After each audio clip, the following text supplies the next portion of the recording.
వచ్చేసాను రా బుల్లోడా. మగవాళ్ళనైతే బుల్లోడా అంటారు, మరి ఆడవాళ్ళనైతే బుల్లమ్మాయి అంటారా? ఏమంటారో కామెంట్ చేసేయండి. ఇక్కడ మంచికి పోతే చెడు ఎదురవడం అంటే ఇదే కదా. ఇప్పుడే కాదు, బీసీ కాలం నుంచి వస్తుందన్నమాట ఈ ఆనవాయితీ మనకి.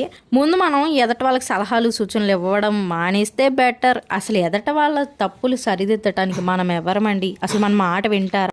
ఆ ఏజ్ అటువంటిది, ఏదన్నా ఎక్స్పీరియన్స్తోనే వచ్చిద్ది అనమాట. సో వాళ్ళని మనలాగా ఎక్స్పీరియన్స్ చేయనివ్వాలి. ఆ అనుభవాలతోనే వాళ్ళకి బుద్ధి జ్ఞానం పెరుగుతాయి అనమాట. ఇక్కడ మ్యాటర్ ఒకటే, నచ్చిన వాళ్ళు చెప్తే వేదాంతం, మరి నచ్చిన వాళ్ళు చెప్తే పెద్ద రాదాంతం. ముందు మనం ఎవ్వరికి అందుబాటులో లేకపోవడం బెటర్. ఎంత అవైలబుల్గా ఉంటే అంత చులకనైపోతాం అనమాట.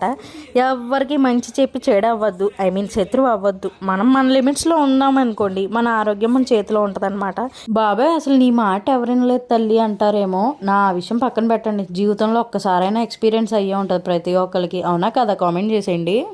ఇంకా ఆ విషయం పక్కన పెడితే, మా నాన్నమ్మ అయితే పాల మీద మిగడంతా ఒక నెలపాటు కలెక్ట్ చేసి నా కోసం దాచుంచిందనమాట.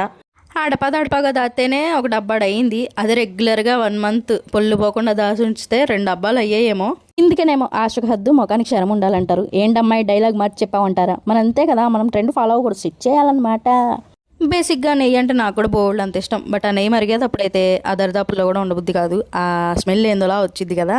బట్ అరోమా కోసం అయితే కరేపాకు అయితే యాడ్ చేశాను అనమాట. ఇంత క్వాంటిటీ ఆఫ్ నెయ్యి అయితే వచ్చింది. ఇంకా దీనిలోనే నానమ్మకు కూడా కొద్దిగా పంపించాను నెయ్యి. ఈ షార్ట్ అయితే ఇంతే. వీడియో నచ్చితే like, share, subscribe. Bye guys.